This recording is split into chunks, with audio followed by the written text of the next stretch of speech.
E a bandeira fica em cima da minha cama. Ela é como o meu edredom. Para que todas as noites, todos os dias eu lembre que eu tenho um compromisso com a nação. Terça-feira passada, o pregador que esteve aqui, ele falou no início de Jeremias que Deus poderia se arrepender do mal que ele faria à nação se nós nos voltássemos para ele. É o poder da igreja de salvar a nação. Nós temos um compromisso de salvar Belo Horizonte, nós temos um compromisso de salvar Contagem, nós temos um compromisso de salvar Minas Gerais, nós temos um compromisso de salvar o Brasil. Nós somos a igreja e a nós foi confiada essa chave. Então, assim, onde eu vou, eu levo essa bandeira para que eu nunca esqueça do meu chamado. Amém? Para que vocês entendam, que vocês não acham que eu sou doido. Irmãos, que tema lindo. Eu estive aqui no casamento também da missionária e do presbítero. Que Jerusalém, o povo de Deus, é a coisa mais linda. E pela graça de Deus eu quero compartilhar o meu chamado intercessório profético.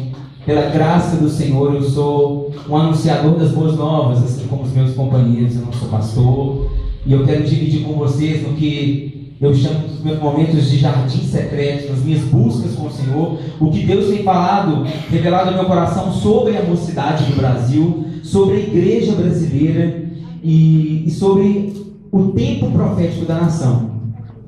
E nessa campanha que vocês estão fazendo, vocês já falaram sobre descer a casa do olheiro, sobre estar nas mãos do olheiro. Que profético. Você já parou para pensar que quando Deus te molda, as digitais da mão do olheiro ficam em você? Que profético saber que a pressão que Deus coloca na sua vida é exatamente o formato da sua vida. E eu fui buscar a Deus, perguntei ao presbítero Alex o que já tinha sido ministrado para que nós explorássemos mais o tema sobre ser um vaso novo. E ele falou comigo, que fez o convite, eu fui buscar o Senhor e falei: olha, eu não tenho realmente nada de mim para compartilhar. E eu entrei no meu secreto todas as madrugadas, às vezes eu entro meia-noite, fico até às 8 horas da manhã, procurando o Senhor, buscando a vontade do Senhor, chamando o reino do Senhor. E eu começo a profetizar que toda vez que essa igreja se reunir neste lugar, um casamento nos céus aconteça, que o povo do Senhor se encontre com o noivo, que nessa causa não falte pão e vinho da verdade, e que não haja engano entre nós, que nós sejamos um povo livre de mente, de alma, de corpo e espírito. Aleluia a Deus! Glória a Deus! E então, irmãos, eu fiquei pensando, já falamos da necessidade de esvaziar, já falamos da necessidade de encher, mas aí eu fico pensando, muitas vezes nós ensinamos os pastores, os ministros, eles são também como vasos, amém? Você também é um vaso, amém? Tem vaso aqui? Mas todos nós somos muito frágeis, a nossa vida é muito frágil. Então, às vezes, quando um de nós, infelizmente, dá um deslize, o vaso se trinca e as águas que estão dentro de nós se escoam. Muitos daqueles que esperam beber água de nós morrem de sede. Sabe por quê? Porque eles não conhecem as fontes. Então, nessa noite eu quero te apresentar as fontes. Eu não quero ser apenas um vaso na sua vida. Eu não quero também te dizer que você seja um vaso. Mas eu quero te apontar o caminho das fontes, para que em todo o tempo haja água no seu vaso, haja um unguento precioso no seu vaso. E nós vamos passear em algumas passagens das Escrituras que o Senhor me revelou, e depois eu quero entregar uma palavra para a mocidade. E então eu falei com o Senhor: Deus, eu, pela experiência própria, pela minha própria vivência, eu sei o quão poderoso é entrar no secreto e buscar a face do Senhor no quarto. Às vezes eu entro sexta-feira, só saio domingo. E eu não estou fazendo isso, não estou fazendo propaganda, não. Eu falei com a missionária Rosa outro dia, a gente estava conversando pela internet. Eu falei: eu faço isso porque é uma questão de sobrevivência. Se eu não entro no secreto e não busco o revestimento do alto, logo a minha humanidade me consome e eu pereço. Nós temos uma urgência de entrar para o secreto. A igreja, irmãos, é uma dádiva, é um dom, amém. Deus seja louvado pela noiva do Senhor. Mas nós temos que chegar aqui já transbordando do que Deus tem feito conosco. Nós temos que ter uma vida de secretos. Nós temos um jardim para cultivar todos os dias. Outro dia nós estávamos lá na igreja, na Igreja Batista Central. Estou lá com missão. E aí fui orar no final. E aí tem sempre aqueles irmãos assim: mas por que você é assim? Eu falei: porque eu não espero o culto para me encher. Eu começo a me encher lá na minha casa todos os dias. Ah, mas você é muito crente, não é só crente não, porque eu sou muito carnal. Porque se eu não me revestir do Espírito, a minha carne me traga, ela me consome, o meu pensamento me mata. Eu preciso do Espírito Santo, porque é sobrevivência, não é luxo. Ser crente não é moda, meu irmão. Está muito bonito agora ser crente, né? Está muito bonito ser crente. Tem até o evangeliquez. Os irmãos se encontram, até com amigos eles falam, cumprimenta o outro. Mas ser crente não é moda. Moda no mundo é ir para o inferno. Todo mundo está indo. Mas nós somos um povo eleito, uma raça escolhida, sacerdócio real. Aleluia! Nós temos que honrar isso, irmãos. Então, eu quero compartilhar o que eu faço na minha vida para que a minha carne não me trague. Para que nós estamos falando disso? Para que continuamente nós sejamos cheios. Vir na igreja, nós somos cheios, amém. Mas em casa, no trabalho, irmãos, nós somos dos céus, mas nós vivemos aqui. E enquanto nós vivemos aqui, nós estamos sujeitos a essa terra. Então nós temos que aprender com o Senhor a viver nesta terra, mas ligados no céu, sujeitando a nossa mente, a nossa carne, a nossa vontade, para que também aqui na terra seja um jardim, até que nós pisamos lá naquele jardim eterno. Amém? Então, eu vou fazer o seguinte, nós vamos passear por várias passagens das Escrituras, eu vou citar várias coisas, mas nós vamos colocar de pé uma pessoa em temor, Senhor, pela sua palavra. Coloque-se de pé, por favor. Glória a Deus. Para que a gente também não fique naquela... sempre levanta. Senhor, muito obrigado por essa palavra, Senhor, que atravessou mais de 2000 anos. E ela é mais poderosa do que qualquer bomba atômica. Ela faz coisas incríveis. Muito obrigado porque essa palavra tem nos salgado, tem nos iluminado, tem sido, Senhor, clarão. E nessa noite, Senhor, eu peço que a Tua palavra produza luz neste lugar. Haja luz sobre a mente do Teu povo, sobre o entendimento do Teu povo, que haja um grande clarão. Todas as mentes sejam alcançadas pelo poder da palavra do Senhor. Pai, em nome de Jesus Cristo, eu peço que não passe de nós, dessa geração, da nossa cidade, da nossa nação, a Tua vontade, o Teu querer. Ensina-nos em todo tempo a permanecermos na Tua palavra, não só nos a encontrá-la, mas permanecermos fiéis ao Senhor. Em nome de Jesus, nós Te louvamos pelo verbo que está entre nós. Amém. Pode sentar, irmãos.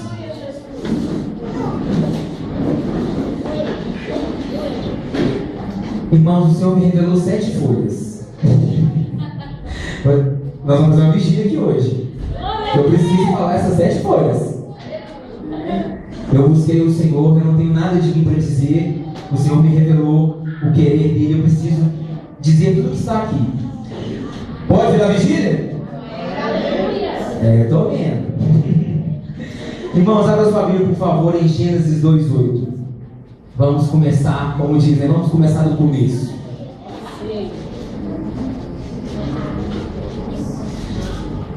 Irmãos, quando Deus nos fez para o seu louvor. Ele não nos fez somente para sermos os seus servos, os seus funcionários, os seus vasos, mas Deus também ele tinha um prazer em estar conosco, em relacionar conosco, em ter amizade conosco. E lá em Gênesis 2:8 diz assim: e plantou o Senhor Deus um quê? Um quê? Um jardim no Éden, de banda do Oriente, pôs ali quem? O homem que tinha formado. Então, no início de tudo, Deus fez um jardim e nos colocou nesse jardim. Todo mundo sabe a história, que por causa da nossa desobediência e por causa do nosso coração mau, nós fomos expulsos desse jardim. Porque nós queríamos poder, nós queríamos semelhanças a Deus, nós queríamos conhecimento, e então nós fomos expulsos desse jardim. Nós somos expulsos? Sim. Amém? Vocês estão lendo a Bíblia? Nós somos expulsos. Como? Amém? Nós somos expulsos. Calma que nós vamos voltar para o jardim, mas por enquanto nós somos expulsos. E então, lá em Gênesis 3:8, se você não puder abrir, eu leio. E ouviram a voz do Senhor Deus que passeava onde? No jardim, pela viração do dia. Então Deus se encontrava com o homem na viração do dia, no jardim. E então o homem foi expulso. Por que eu estou falando sobre jardim, sobre encontrar com o Senhor? Porque a chave de ser continuamente cheio e revestido do Espírito Santo está no encontro no jardim secreto. Jesus, por várias vezes na Bíblia, na sua palavra, ele ficava parte da multidão para buscar o Espírito, para buscar a voz do Senhor, a vontade de Deus. No Getsemane, quantos lembram que Jesus suou sangue e na sua agonia ele precisou de um tempo e ele foi aonde? A um jardim.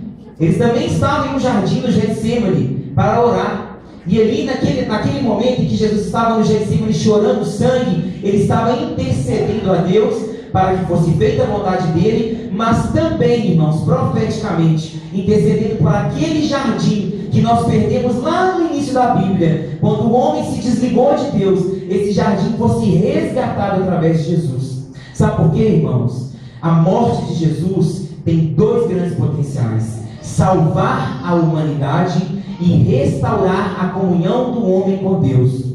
Amém? Amém. O que eu percebo é que a salvação diz ao nosso relacionamento com Deus na eternidade.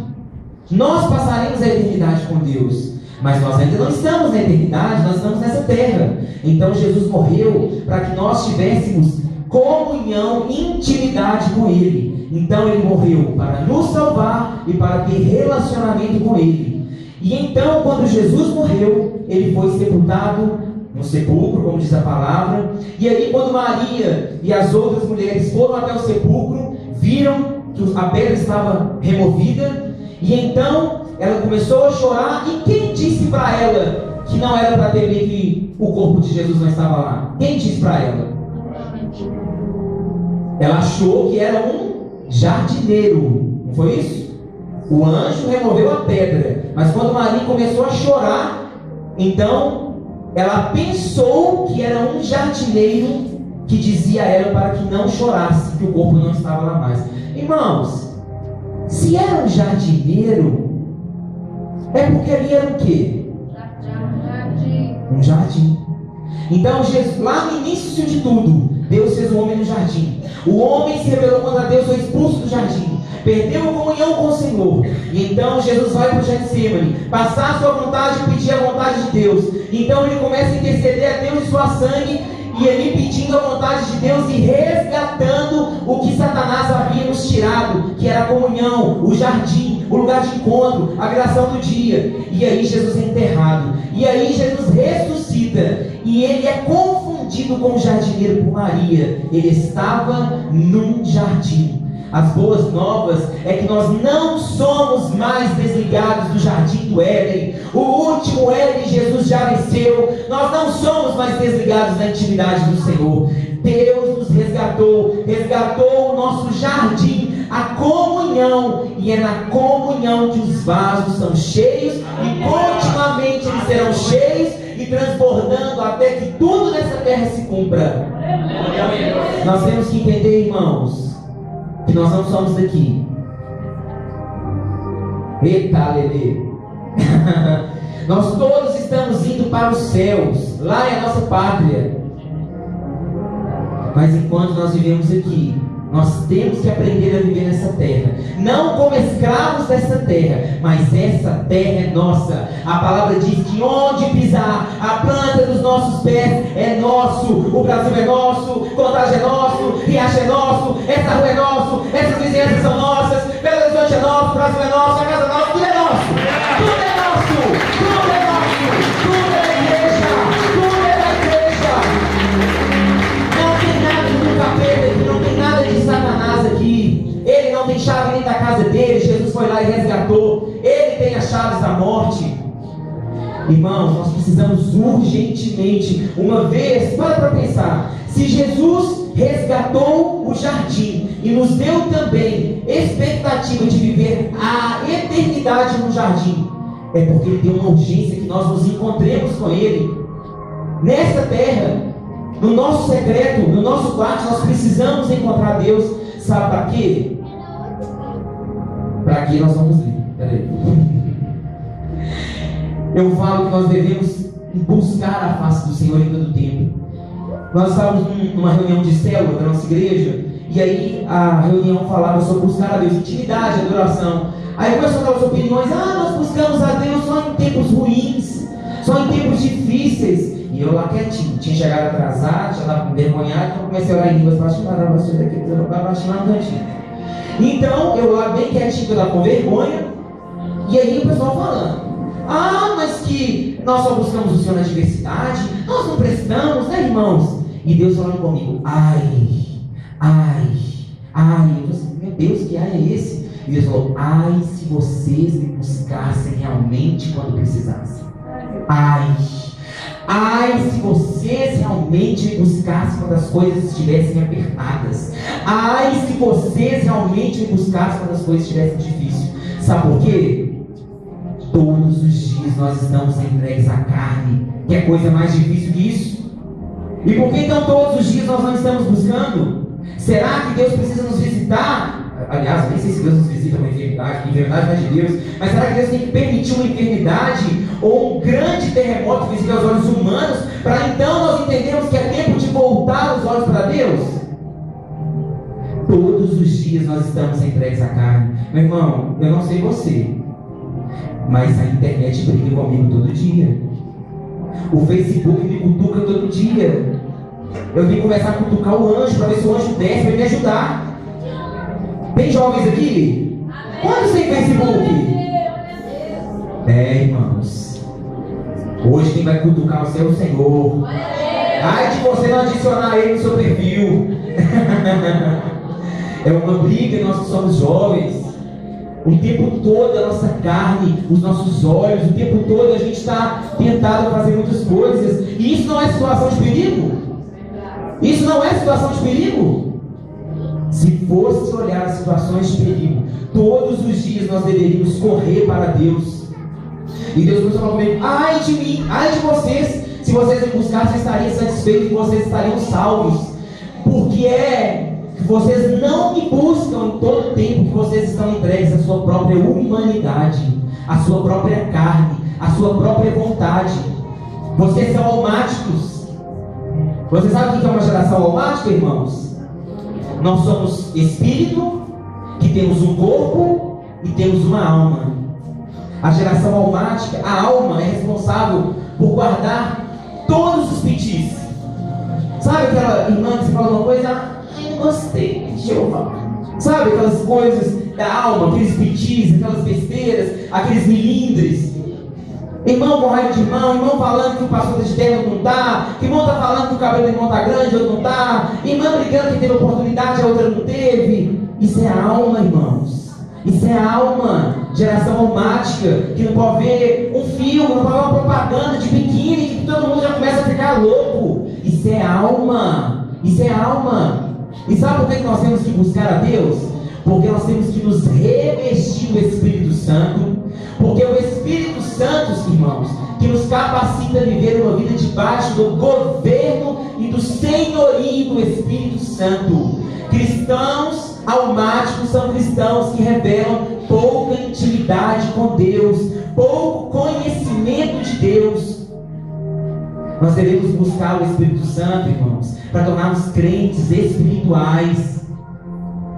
Não é crentes gospels, não, de nome, de CD. É crentes espirituais, convertidos. Porque os da carne entendem da carne, mas os espíritos entendem do Espírito.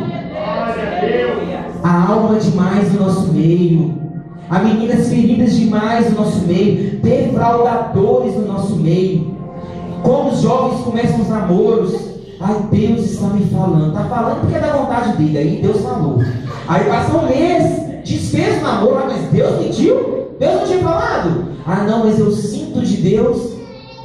Irmãos, tem que ajustar a Deus, né? Deus ora fala a verdade, uma hora fala mentira. Uma hora ele revela casamento, aliança no céu, e de repente sentir de Deus que não é para continuar. Alianças começaram na alma, namoro começaram na alma. Está doido para dar uma fungada, está doido para dar um amasso, fala que é do Espírito, mas não é. Irmãos, me perdoem, eu não quero exortá-los. O que eu estou dizendo é a necessidade de nos revestir do Espírito Santo, para que não sejamos almáticos.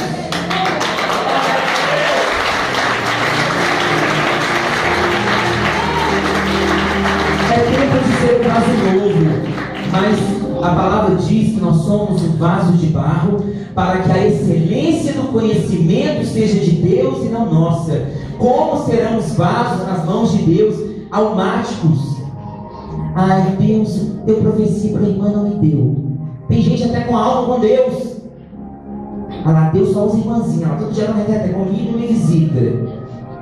Irmão, Deus não faz acepção de pessoas, mas Ele está aonde está o clamor. Deus não faz acepção de nação. Outro dia uma profeta falou comigo, porque agora é o tempo do Brasil, passou-se o tempo dos Estados Unidos. Meu irmão, Deus não faz acepção de nações. Deus, os olhos de Deus está onde está a fome, onde está a sede, onde está o grito, onde está o gemido, onde está a intercessão, onde estão os louvores, onde está o desespero, onde estão os famintos, onde estão os... Entende? Deus não olha para os Estados Unidos, passou. Agora vocês são muito poderosos, passou. Agora é no Brasil, o Brasil é pobre. Se a nação se converter, Deus vai virar a face para os Estados Unidos. A Bíblia diz que se nós voltássemos os olhos para o Senhor voltaria e arrependeria do mal que ia nos fazer. Então, irmãos, volte para o secreto. O culto é muito bom, mas nós temos que entender que a nossa vida é um culto, que nós devemos buscar revestimento do alto todos os dias. Irmãos, eu tenho muito medo de ficar com meu coração sozinho. Eu trouxe um amigo, ele me conhece, ele conhece meu testemunho. Ele sabe que se eu ficar com meu coração sozinho, eu jamais estarei aqui. Ele sabe que se eu ficar sozinho com a minha alma, com a minha humanidade, se eu não buscar Deus, ela me traga. Outro dia um irmão falou assim comigo, é muito difícil fazer a vontade de Deus. Eu falei, vamos fazer o seguinte, faz a sua vontade e me procura, e fala o que é mais difícil. Porque a nossa vontade, a porta é larga, você passa cantando, mas depois, irmãos, a parede vai estreitando, que nem um cotovelo mais passa, nem de lado você passa. E o salário do pecado vai chegando na família, na faculdade, no trabalho, na saúde, na igreja, na profissão, na carreira acadêmica, em parcelas, aquelas que a gente gosta de 36 vezes. Cada hora chega em um lugar. Fazer a vontade de Deus no momento é mais complicado, mas depois o caminho se alarga.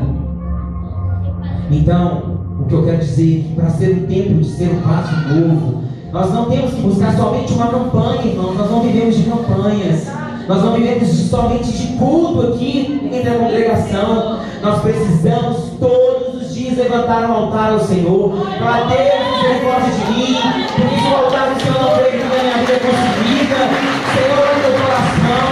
Senhor, eu estou inclinando para o mal. Senhor, eu estou inclinando para o pecado. Senhor, o meu coração desesperadamente inclina o mal. Ele deseja todo dia coisas que nem eu quero mais.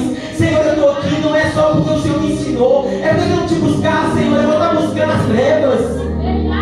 Irmãos, há uma urgência enorme de buscar a Deus. Há uma urgência enorme. A nossa geração é muito almática. Até de chamados nós desistimos por muito pouco. É verdade. Por muito pouco. Geração de alma, não tem revestimento do Espírito, não conhece a voz. A palavra diz, e eles ouvirão minha voz, as minhas ovelhas, e a reconhecerão. É gente indo para que é aliança, é gente entrando no que é ministério, é gente entrando no ministério que não é só ficando em banco, é gente não querendo fazer nada, é gente só julgando a igreja, é gente querendo bater na cara da noiva, achando que tem poder e autoridade para julgar a noiva. Irmãos, nós precisamos desesperadamente de nos trancar e de buscar continuamente a face do Senhor. Você sabe que a sua casa pode estar nas suas mãos? Você sabe? Há um tempo atrás eu passei por uma situação muito difícil. Haverá o tempo do testemunho, eu ainda não posso contar. Irmãos, eu acordava todo dia assim, minha família testemunha. Achava que era doido. Assim, a palavra do Senhor está sobre mim, o Espírito do Senhor me ungiu, novo céu e nova terra eu declaro. A palavra diz que aonde pisar nos meus pés é meu por herança. Eu não estou aqui porque é mérito, eu não estou aqui porque eu sou inteligente, eu não estou aqui porque eu formei, eu estou aqui porque eu vivo um novo caminho está diante dos meus pés. Eu entrei pela porta, eu escuto agora. E minha tia falava assim, você vai ficar fanático, você está ficando fanático. Irmãos,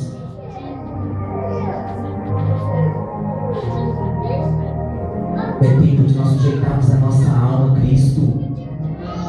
de buscarmos o revestimento do Espírito Santo. E eu quero contar duas histórias de duas mulheres que tinham vasos nas mãos e que a vida dessas duas mulheres representam a sua própria vida.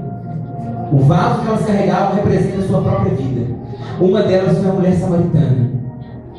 A mulher samaritana, Jesus estava numa missão, andando de uma cidade a outra, entrou na Samaria. Eu não vou entrar em detalhes da história, porque nós sabemos que os samaritanos não se davam com os judeus, eles haviam uma rixa entre eles. E então Jesus entra na cidade, e então veio uma mulher samaritana carregando o que na mão? Um cântaro, um vaso, que é um cântaro é um vaso baixo, gordinho, tipo eu, assim. Então ela vem trazendo um cântaro para a beira do poço. Olha o poder que tem Jesus com o vazio de alguém. E ali no decorrer daquela conversa, Jesus começa a tocar dentro da alma da mulher sem expor a mulher. Jesus sabia exatamente quem ela era, mas no momento não ela falou assim: olha, eu sei que você é uma prostituta. Não. Jesus fez com que a conversa fosse tão confortável que ela mesma dissesse o que ela era. Jesus não nos expõe. E aí Jesus começa a conversar com a mulher do poço. E aí Jesus começa a perceber a sua fragilidade. E a mulher do poço começa a dizer: poxa, se você soubesse. Jesus começa a falar com ela, pede água para ela. E ela fala: olha, como assim? Os samaritanos não se dão bem. E Jesus fala: mas se você soubesse com quem você está conversando, aquela historinha que a gente já conhece. Irmãos, no final da história, a palavra diz que a mulher deixou o cântaro de lado. Aquele cântaro representava a sua própria vida. Deixou o cântaro de lado, o vaso de lado, e ela foi anunciar Jesus as boas novas aos homens de outra cidade. Reparem que nesse encontro de Jesus com a pecadora, não houve milagres no sentido, então o cego veio a ele pediu que o cego veio, o cego andou, então o coxo andou. Não há manifestação, Jesus apenas conversa. O milagre dessa passagem bíblica é um encontro, o encontro que é milagroso. O milagre é tão milagroso que transformou a história, o passado e o futuro daquela mulher. E no final, aquele vaso, que era a sua própria vida, já estava cheio. Ela já não tinha sede. E ela foi correr para anunciar as boas novas de Deus. Então, eu quero dizer, se você se sente vazio, se você se considera um pecador, quer dizer que você é mesmo. Eu também sou. Mas ser santo, irmãos, não é não errar. Ser santo é nos lavar no sangue de Jesus todos os dias, nestes encontros com Deus. É nos lavar na misericórdia, na palavra de Deus. Isso é nos tornar santos. A nossa natureza inclina. A palavra diz que aquele que não pecou, já pecou. O nosso coração inclina desesperadamente para o mal.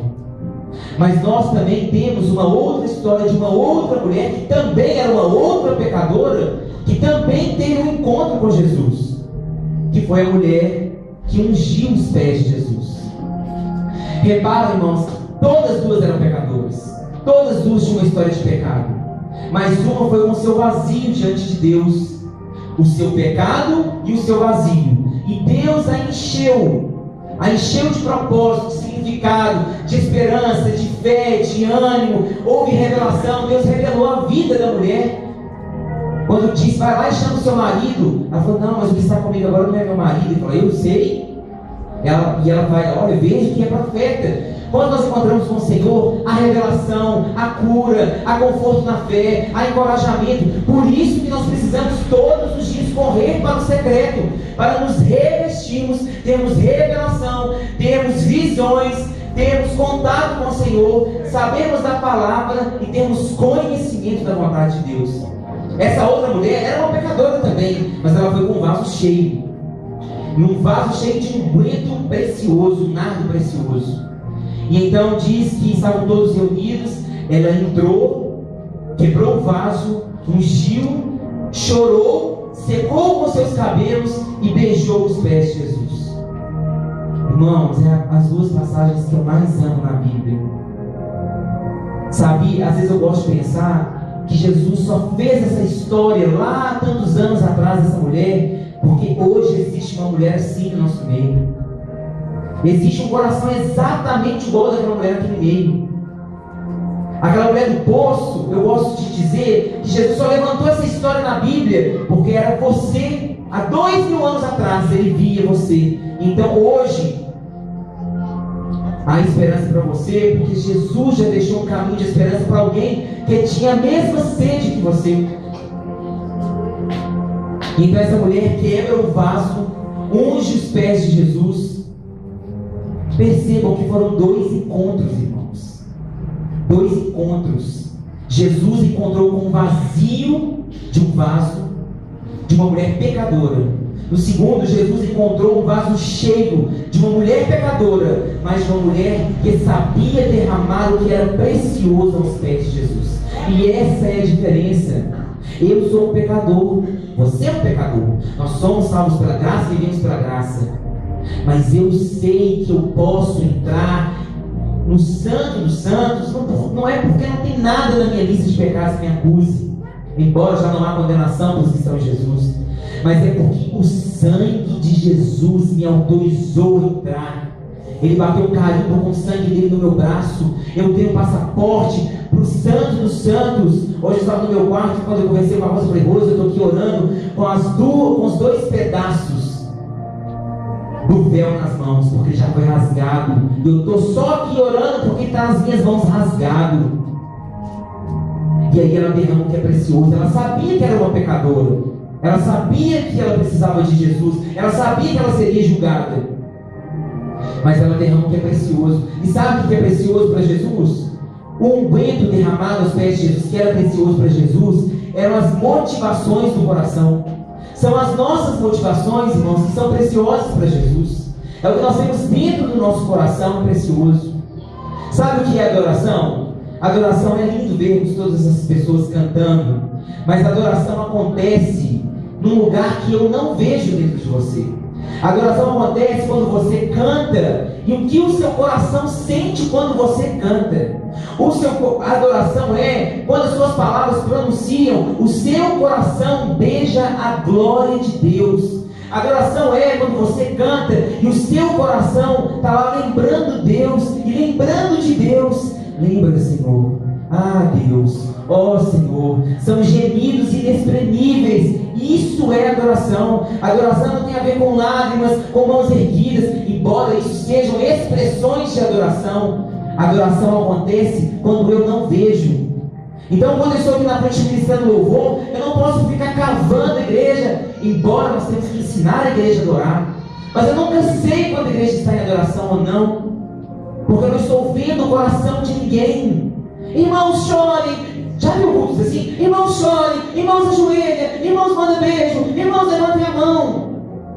Porque às vezes quem ministra está pensando que a igreja não está em adoração, porque não vê a adoração nas mãos da igreja. Mas a adoração não se vê. A adoração é temor. A adoração é reverência. Temor, temor no coração.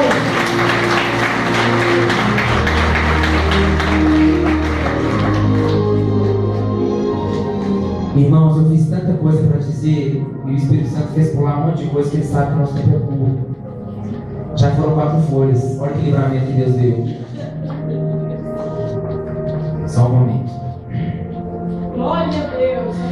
E aí, irmãos, quando aquela mulher derrama aquele precioso unguento nos pés de Jesus, o que o pessoal que estava na casa fala?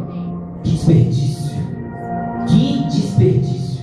Tantos vezes de salário nos pés de Jesus. Poderíamos todos nós vendermos isso, fazermos, alimentarmos os pobres e tal.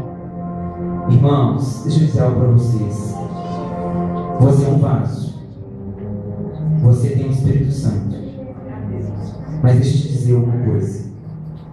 Você que é jovem, tem muita gente olhando para você e dizendo: igreja, você é uma mulher tão bonita. Que desperdício, igreja. Que desperdício. O cara tão inteligente, o cara tão bonito. Por que não faz uma carreira? Por que não faz uma faculdade? Por que não corre atrás das suas coisas? Por que não cai de cabeça, faz concurso? Que desperdício. Então é bonita na igreja. Quando eu converti minha família, eu falei: não, que desperdício, embora não seja uma formosura. Mas a minha família falou: você é muito inteligente. Igreja não gasta neurônio. Vai fazer alguma coisa que produza. Você vai ser conhecido. Você é um excelente designer. Vai fazer site. Que desperdício. Um jovem talentoso lavando banheiro em congresso, pregando, largando tudo, faculdade, tudo, para pregar. Gente, que desespero. Minha mãe falando: meu Deus, ele vai para a África, lá todo mundo morre, meu filho. Vai não, que desperdício. Foram essas exatas palavras que aquela mulher escutou. Que desperdício. Mas irmãos, melhor agora, quando nós somos jovens, se nós não nos derramarmos agora, nos quebrarmos agora que nós somos jovens, nossa vida sim estará desperdiçada. Estará desperdiçada. Que a nossa mocidade, que a força, que o vigor dos nossos braços, nós somos muito animados, nós encontramos a nossa igreja, irmãos, nós ficamos madrugadas e madrugadas e madrugadas. Tem um videogame agora, que não sei o nome, que é muito estranho, que é Xbox, sei lá o que é, que você fica na frente do computador lá, faz o movimento e aparece na tela. Irmãos, a gente vê aquele negócio dançando, pulando, cantando, fazendo tudo, jogando raquete, jogando gol, você nem sai mais de casa. Outro dia, o controle do videogame saiu da mão do meu amigo, lá na tela plasma, pá, quebrou. Nós temos um ânimo, um vigor de passar madrugadas e madrugadas. Se deixar, a gente vai, depois do culto, a gente vai comer um sanduíche, depois a gente vai jogar videogame, depois a gente vai ver um filme. Gaste esse vigor e essa mocidade no que presta. No que presta.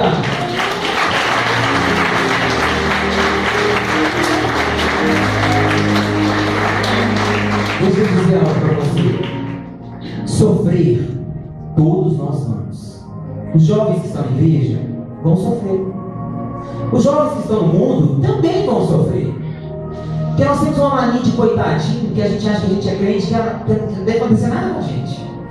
E se suceder, tem um real hoje. Irmãos, todos nós vamos sofrer. Mas se é para sofrer, que soframos pelo que vale a pena. Porque vai chegar amanhã, nós vamos olhar para trás e falar assim: sofri, mas deixei um legado. O mundo vai olhar para trás e falar: sofri e deixei nada. Vale a pena quebrar o vaso, mesmo que isso desperdice a nossa juventude. Irmãos, 4 anos atrás eu tinha cabelo aqui ainda. O tempo está passando. Ai meu Deus, é que eu acho que 4 anos eu não tenho mais nenhum. Mas assim, estou desperdiçando a minha juventude em Deus, sabe? O tempo está passando, e quando chegar na minha mocidade, na minha velhice, eu vou olhar a minha mocidade e falar: eu tive contentamento no tempo da minha mocidade. Mas não sou santo, irmãos. E não é porque eu consigo acertar todas as vezes que eu vou deixar de correr para Jesus. É por isso que eu corro todos os dias para Jesus. Minha mãe fala: meu filho, essa religião te oprime. Porque minha mãe não é convertida, a Rosa conhece. Às vezes eu entro na sexta e saio no domingo, o olho todo inchado. Ela fala: meu Deus, que é isso? Uma abelha te picou? Eu falo: mãe, é porque se eu ficar sozinho com a minha humanidade, com a minha carne, aí quem vai chorar vai ser a senhora, né? A pessoa vai me buscar em lugares terríveis. Terríveis! Eu preciso correr porque a minha humanidade me dá muito trabalho, a minha carne me dá muito trabalho, os meus pensamentos me dão muito trabalho. Tudo em mim me dá muito trabalho. Se eu não sujeitar isso tudo a Cristo, eu pereço, irmãos. Lá na igreja onde eu frequento, onde sou membro, eles ficam falando que nós somos os espirituais da igreja, que nós gostamos de monte. Quem gosta de monte? Aleluia, tem um mistério no monte, né, irmãos?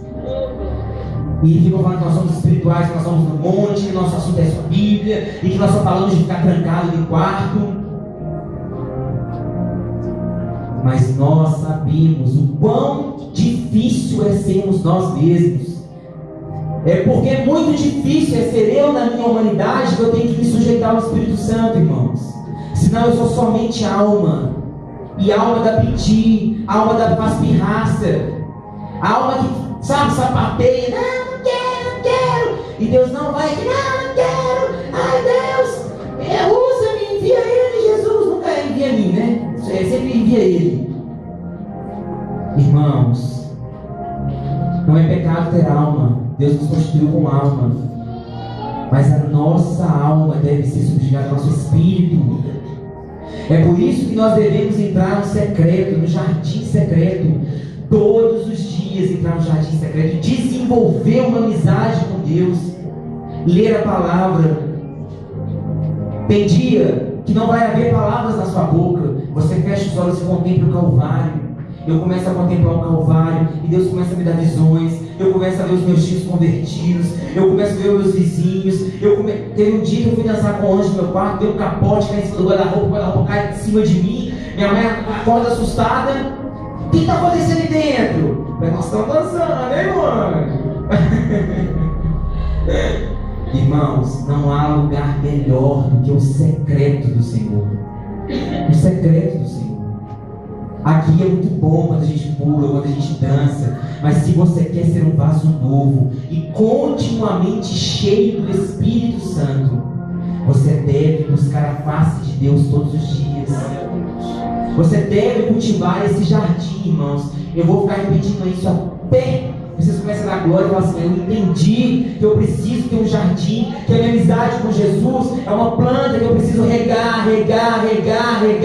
Que Deus precisa desse tempo comigo, porque é nesse tempo que eu sou curado, é nesse tempo que a minha alma é julgada, é nesse tempo que o meu espírito é fortalecido, é nesse tempo que eu recebo visão, é nesse tempo que eu recebo unção, é nesse tempo que Deus me dá visões de onde que eu tenho que ir, é nesse tempo que Deus fala: solta essa mulher, que ela não é, ela é laço. É nesse tempo que Deus fala: solta essa internet não presta. É nesse tempo que Deus fala: solta essa faculdade. Há um poder muito vivificador no encontro. Então, irmãos, por favor, busquem ao Senhor. E buscar ao Senhor não é em acampamento, não é congresso, não é gravação de Diante do Trono, não é gravação de Fernandinho. Embora Deus faça todas as coisas em todos os lugares, mas Deus quer algo profundo com você. Eu falo que Deus, Ele é muito universal, Ele é Deus de todos, mas Ele é um Deus muito individual. Verdade, Deus. Cada um de nós aqui é uma página da Bíblia, é um capítulo da Bíblia. Porque a história que esse jovem tem é diferente da dela. E quando nós reunimos essa história, os capítulos da Bíblia são formados. Nós somos a Bíblia viva de Deus. Aleluia. Eu tenho uma imagem de Cristo em mim que você não tem. É como se nós fôssemos um quebra-cabeça. Nós temos uma só imagem juntos, mas separados, cada um revela uma faceta de Deus. Para que eu manifeste essa faceta de Deus que é exclusiva para a minha vida, eu preciso me trancar e buscar a Deus. Eu preciso ter um encontro com Deus. Sabe, irmãos, não é encontro de igreja, é uma vida. Ministério não é isso daqui. Ministério é isso daqui. O meu chamado começou antes de eu nascer. E ele só começou nessa terra, o meu ministério, quando a minha mãe me pariu. A partir daí, isso é o meu ministério. A maneira como eu lavo vasilha, a maneira como eu lavo banheiro, a maneira como eu pego ônibus é ministério. Porque se eu sou crente de ministério para chegar aqui e cantar apenas um minuto da tua presença, Senhor, e ali fora tem um mendigo, eu pulo o mendigo porque eu tenho nojo dele. Meu Deus. Quer dizer então que você tem um botão de crente. Eu vou ativar. Ministério de louvor. Apenas um minuto. Desliga o botão e você é um crente carnal. Irmãos, o ministério não separa da sua vida. É a sua vida. Teve um dia que eu sou intercessor, e aí eu estava indo para uma reunião de intercessão, e eu dentro do ônibus, muito preocupado com a palavra, a revelação, o Espírito, falando em línguas, aquela coisa espiritual toda, Aí de repente, quando eu desci longe, eu peguei minha Bíblia, eu comecei a correr, a cara me parou.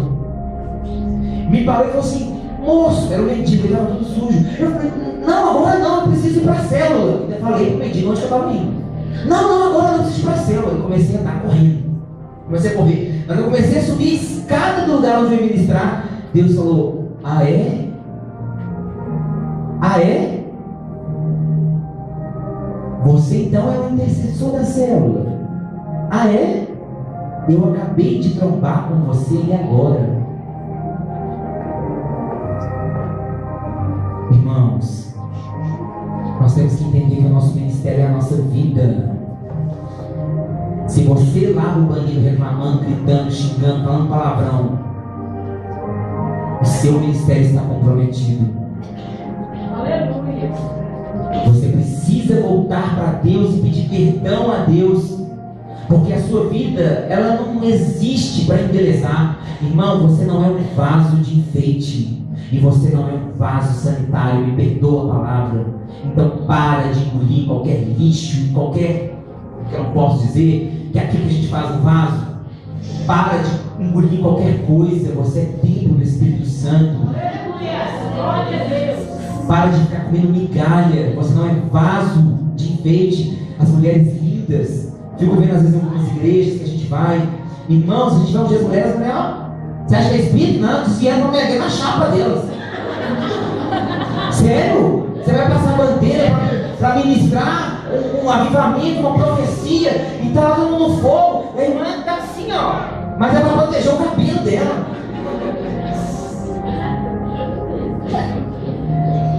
Irmão, isso vai ficar aqui. Isso perece, irmão, isso morre. Nós temos que cuidar, mas sabe, às vezes chega os homens, sabe, todos fortes e lá na Lagoinha, né, uma cidade também igual vocês, assim, muitos jovens, muita gente bonita. Gente, mas você bate, você escuta tudo louco. A gente vai conversar com o pessoal, a gente começa a falar de intercessão, o pessoal interna quem? Interna o quê? Uma intercessão, oração, jejum. Ah, não, monte não, porque meu salto agarra na pedra. Então vai descalça, benção. Ah, não, eu fiz a unha, então corta o pé, vai no totó. Aí vai. A nossa geração está perdendo o Espírito Santo por bobagem. Por bobagem. Senhor, o que eu te peço nessa noite, Deus, é que o temor do Senhor caia sobre nós.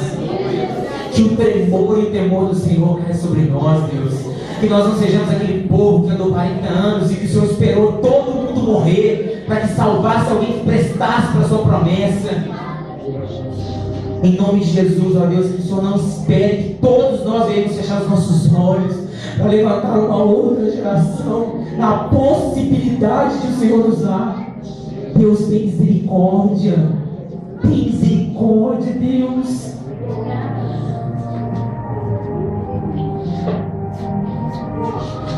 A palavra de Isaías diz: desce para o pó, ó noiva, arranca-te os teus vestidos, arranca-te os teus colares, arranca-te as suas formosuras, assenta-te no pó. Nós somos um vaso por fora, irmãos. Quando eu falei para o Senhor que o Senhor começou a me entregar isso, eu falei: Senhor, se eu pudesse, eu pregava aqui, ó, desse jeito, ó. Sabe por quê? Nós somos todos o mesmo povo. Não ficaria ninguém aqui, ó.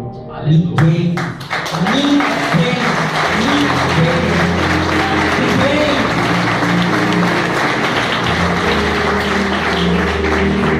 Irmãos, é pela graça que nós estamos aqui. Esse microfone não me faz mais ungido. Esses papéis, isso tudo aqui não me torna melhor. Esses homens estão aqui porque estão cumprindo a vontade de Deus, para que o pior não venha sobre a vida deles por causa do temor. Mas todos nós somos vasos de barro, frágeis. Nós quebramos, irmãos.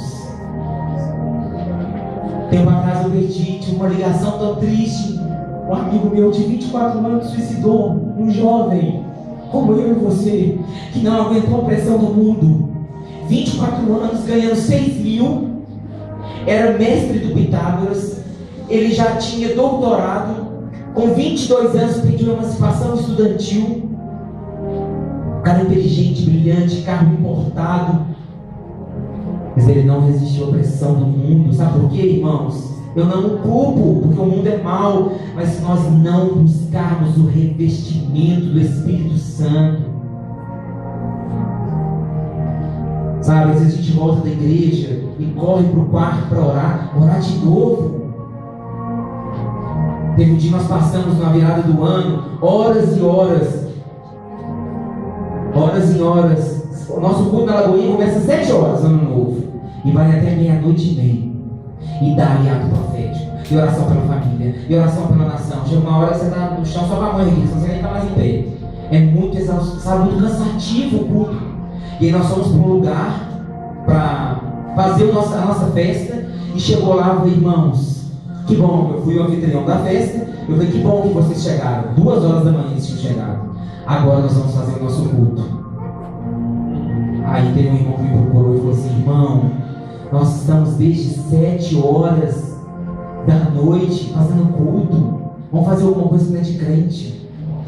Eu falei, irmão, laranjeira não dá uva, nós só sabemos dar louvor, porque nós somos plantas de louvor, árvores de louvor. O que foi pregado lá não é o que Deus nos revelou. Irmãos, começamos a fazer a ceia entre amigos, consagrando a nossa aliança entre nós, mocidade. Vocês podem se unir, jovens. Vocês podem se unir. Alianças poderosas em Deus, intercessão, orar pela vida do outro. A Bíblia diz que é melhor ser 2 do que 1, e um cobre o outro, e faz uma escala, um liga de madrugada para o outro. Vamos orar, irmão, vamos orar, e o outro liga, e o outro. Nós fazemos isso entre nós. E olha que nós pecamos, é só misericórdia. Imagina se não faz. A misericórdia ao quadrado vezes a tangente o cosseno, para ver se dá algum efeito. Mas Deus é bom, irmãos, Ele não desampara ninguém. Todos nós estamos debaixo da mesma misericórdia. Mas nós temos que buscar continuamente. Nós começamos o culto e começamos a entregar Deus começou a usar a gente de profecia para a nação. E nós começamos a falar do Brasil, de Minas Gerais, e começou a falar promessas, e nós começamos a ministrar o Espírito Santo. Quantos aqui são batizados pelo Espírito Santo? Quantos aqui são batizados pelo Espírito Santo? Quantos aqui falam em línguas? Quantos aqui têm dom de profecia? Irmãos, nós precisamos buscar os dons e o revestimento da experiência de sermos batizados, porque só uma mocidade batizada no Espírito Santo consegue chegar no alvo. Só pastores batizados no Espírito Santo conseguem carregar o ministério, porque não se faz ministério no peito, nem na autoridade da voz. Voz não tem autoridade, Espírito Santo tem autoridade. Espírito Santo tem autoridade. Não adianta eu ficar aqui gritando, pulando, rodando. Isso não é autoridade, irmãos. Nós sabemos que essa igreja tem autoridade. Sábado, terça-feira passada, eu estava ali atrás com minha bandeira, os pastores pregando, e eu rodando, que nem um doido, gritando, Deus manda fogo em todo mundo, começa em mim, sapeca em mim também. É nítido que nós temos um fogo que queima nesse lugar. É nítido. Deus seja louvado pela vida dos pastores. Irmãos,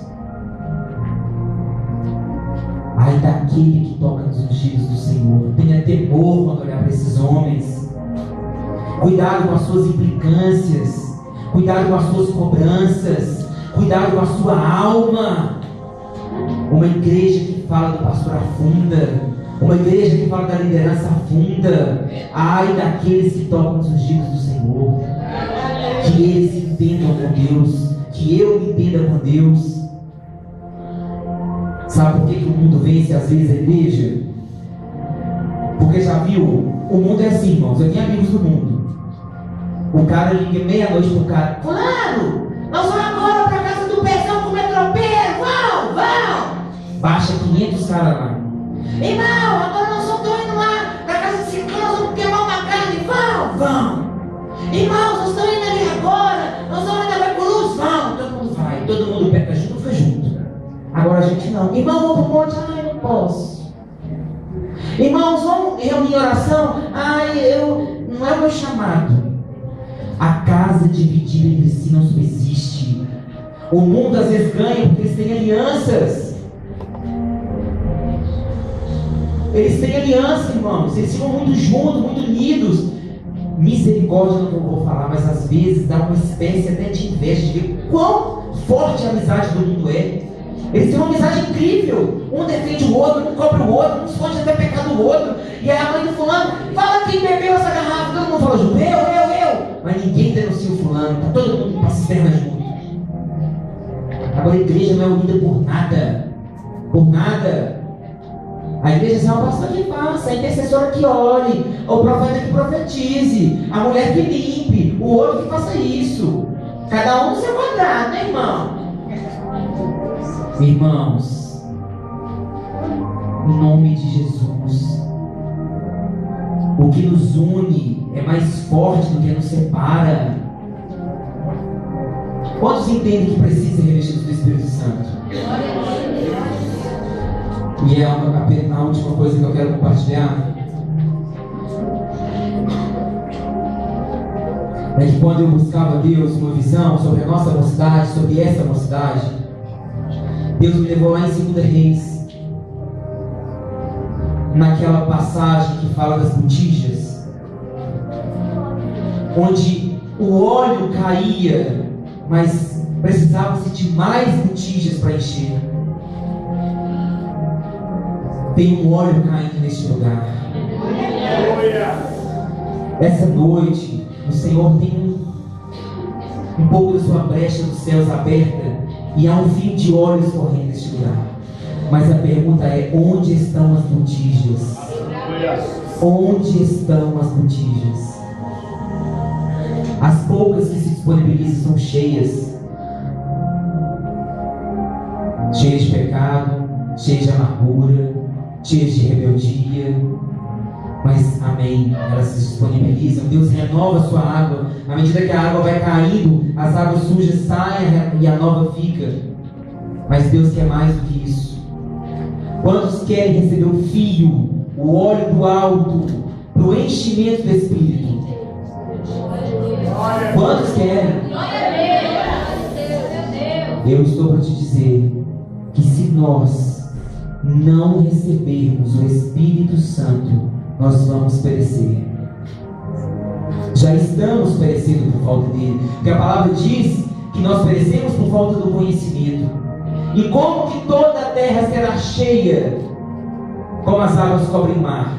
Quando eu conheço e prossigo em conhecer, até que toda a terra seja cheia do conhecimento da glória de Deus. Então, irmão, eu cheio da glória de Deus, eu faço Deus conhecido e ele se torna cheio da glória de Deus. E ele se torna cheio da glória de Deus, até que isso tudo se torne um mar, um oceano do conhecimento pleno da glória de Deus.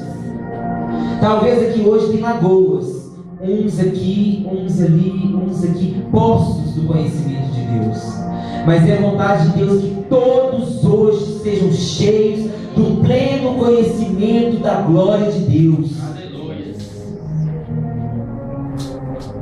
A palavra é de ensino, irmãos. Quero que você tenha temor com essa palavra, porque uma vez eu fui orar ao Senhor, eu falei: Deus, quantas respostas, eu não as encontro. E sabe o que ele me disse? Todas elas já estão respondidas no secreto. Se você estivesse lá, você saberia. Irmãos, trevas é ausência de luz. É ausência de luz. Nós precisamos correr para o secreto e entrar lá. Eu sei que às vezes é fadonho. Jesus é uma pessoa que você não vê. E aí você sabe, você tenta ser natural. As primeiras vezes que eu comecei a praticar isso, era chato, porque a gente tem aquela maneira religiosa de orar. Eu ajoelhava: Senhor, onipotente, onipresente. Nada contra essas orações, mas Deus tem uma oração genuína, profunda. Eu sou filho deste pastor. Você acha que quando eu converso com ele, eu falo: ó Altíssimo Pai, reverendo Pai, preciso de você, Pai, me ajuda. Irmãos, não há problemas em orar bonito, mas Deus quer um coração de filho. Um coração de filho. já pensou que todas as nações temem o presidente dos Estados Unidos? Que todas as nações põem tapetes e, sabe, aquele temor, segurança, todo mundo reverencia e vem.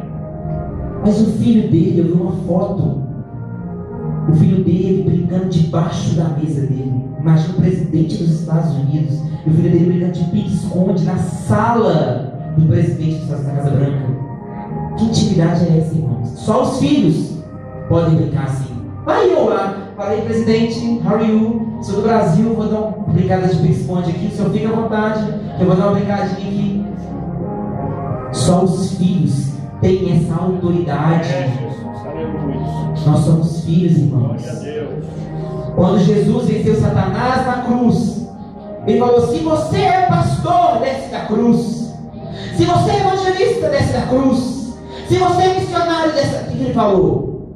Se você é filho. Sabe por quê? Porque filho, eu sou aqui. Eu sou na Albânia. Se eu mudar de país, eu não deixo de ser filho da minha mãe, não, nem do meu pai.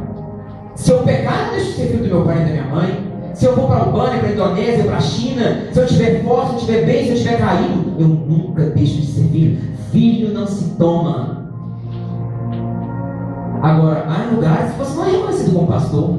Há lugares que você não é reconhecido nem como doutor, que seu diploma não vale lá. Mas quando Satanás falou: se tu és filho, Jesus deu aquela risadinha de lá. Eu sei que eu sou um filho muito amado. Irmãos, nós somos filhos. Nós somos vasos. Por que eu estou falando disso? Nós somos vasos, mas nós não somos escravos. Nós somos filhos cheios do ódio de Deus. Cheios do ódio de Deus. Sabe o que eu fico pensando? Todos aqui conhecem a Fiat, não conhecem? A Fiat Automóveis. Muitos trabalham na Fiat. E na sua produção em série, eles aumentam o reino da Fiat. Porque eles produzem carros e vendem, então a Fiat vai se expandindo, crescendo, se tornando uma grande multinacional. Mas quantos ali conhecem o dono da Fiat? Talvez ninguém. Talvez ninguém. Não quer dizer que nós trabalhamos para Deus, que nós conhecemos Deus. Não quer dizer que nós estamos naquele corre-corre de um lado para o outro, que eu tenho que fazer, eu tenho que campanha, eu tenho que não sei o quê, eu tenho que... Isaías fala assim: eu não me agrado do corre-corre de vocês pelo pátio. O espírito de Marta, ele só queria fazer, obrar. E Maria escolheu a boa parte, que era estar aos pés de Jesus. Irmãos, uma coisa não anula a outra. Vamos trabalhar. Mas vamos também escolher a boa parte, que está aos pés de Jesus. Talvez nenhum dos funcionários da Fiat conheça o dono da Fiat, mas o filho do dono da Fiat conhece. E talvez ele nem trabalhe. Mas talvez o pai seja mais feliz do mundo porque tem um filho que o ama, e não um filho que engrandece o seu império. Nós temos que trabalhar, mas nós temos que escolher a boa parte. E sabe por que nós não somos, muitas vezes, vasos novos? Porque nós não temos o óleo novo. Vasos sem utilidade. Aqueles vasos que ficam lá no cantinho. Nós devemos sobrar. Quando nós falamos de vaso, falamos de serviço. Mas entenda que vaso fala de serviço, mas conteúdo de vaso fala de secreto, de receber unção, de bênção, de visão, de dons.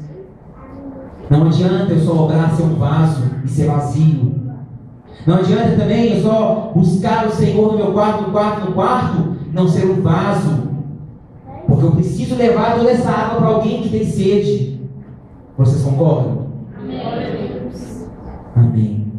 Para encerrar a palavra de 2 Reis, que todos nós vamos ser preenchidos com óleo. Esta igreja hoje se torna um grande vaso do Senhor.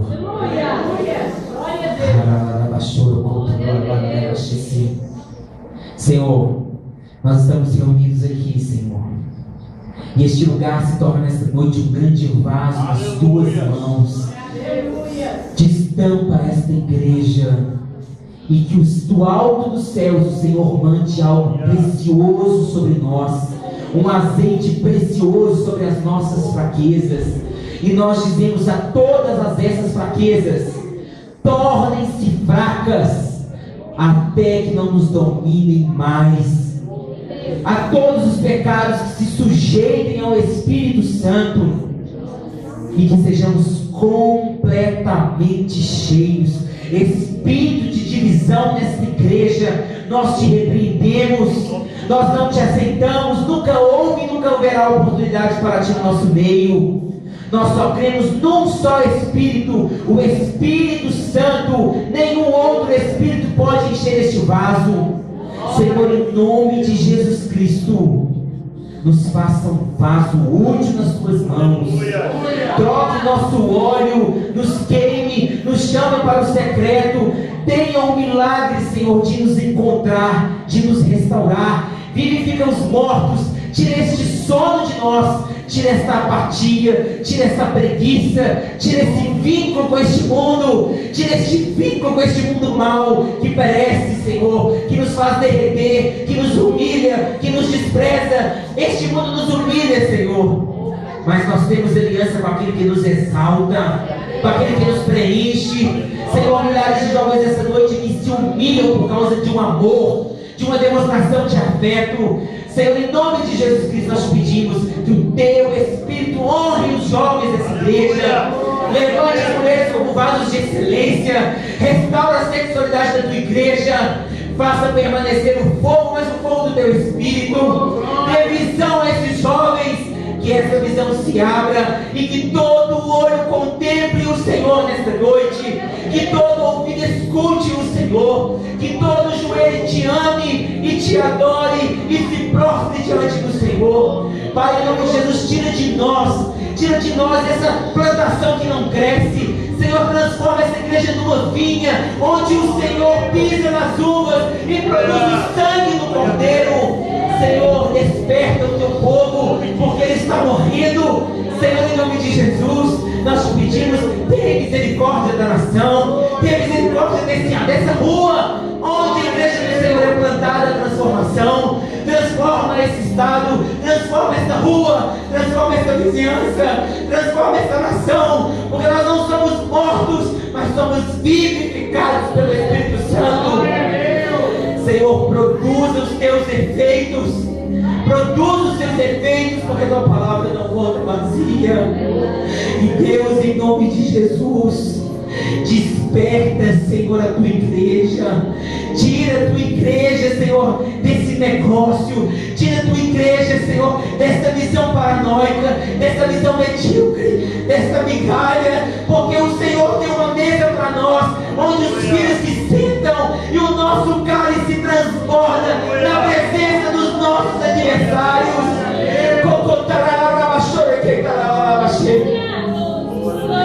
Senhor, a Tua igreja estende o cálice nesta noite, e diante de nós todos os nossos inimigos, e eles veem o Teu cálice de sangue transbordando sobre nós.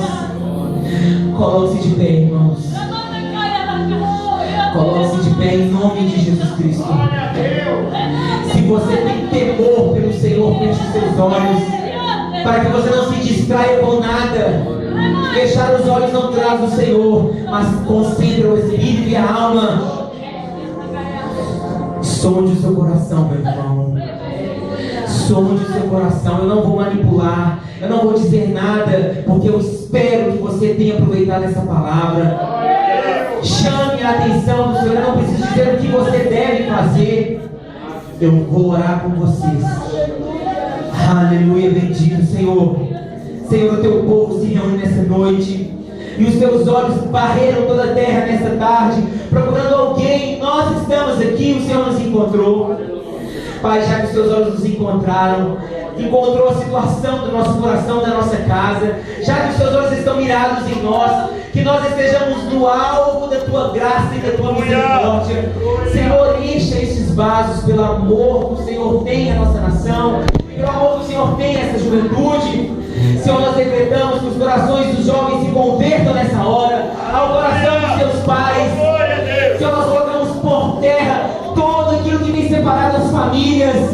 Senhor, nós clamamos um tempo de unidade, Senhor, entre pais e filhos, amizades sendo restauradas, que os filhos amem e obedeçam aos pais, que os pais não provoquem a ira dos vossos filhos, que haja temor na sua casa, que o seu povo entenda, Senhor, que te buscar é uma urgência, que fechar os olhos não é adorar, mas é concentrar para te encontrar. Senhor, em nome de Jesus, manda um vinho novo sobre o teu povo, restaura a alegria da salvação sobre a tua igreja. A tua igreja está de cinzas, a tua igreja está de luto, mas o Senhor vive, o Senhor vive, e o Senhor vive o teu povo. Senhor, tira da lápide da morte o nome dessa juventude, tira da lápide da morte o nome dessas mulheres, destes maridos, Senhor, que o marido se converta à mulher, e que a mulher se converta ao marido. Senhor, chega. O Senhor diz nessa noite: largue os vossos brinquedos, igreja. Largue os vossos brinquedos, igreja. É tempo de crescer. É tempo de crescer. Largue os brinquedos. Não brinque com os vasos. Vasos não são brinquedos. A sua vida não é um brinquedo.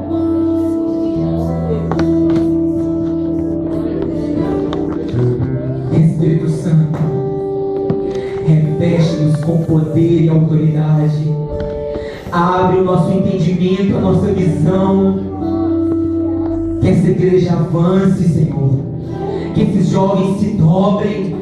Que eles te amem desesperadamente, mais do que amam a internet, mais do que amam futebol, mais do que amam Big Brother, essa maldição, mais do que amam televisão. O Senhor não é entretenimento, o Senhor é sobrevivência. Que essa igreja coma do pão da vida, que essa igreja beba do vinho dos céus, e que essa igreja seja batizada no compromisso do Espírito Santo. Senhor, tem misericórdia de nós. Não nos faça morrer vazios, Deus, mas nos enche de propósito e de significado. Em nome de Jesus. Amém.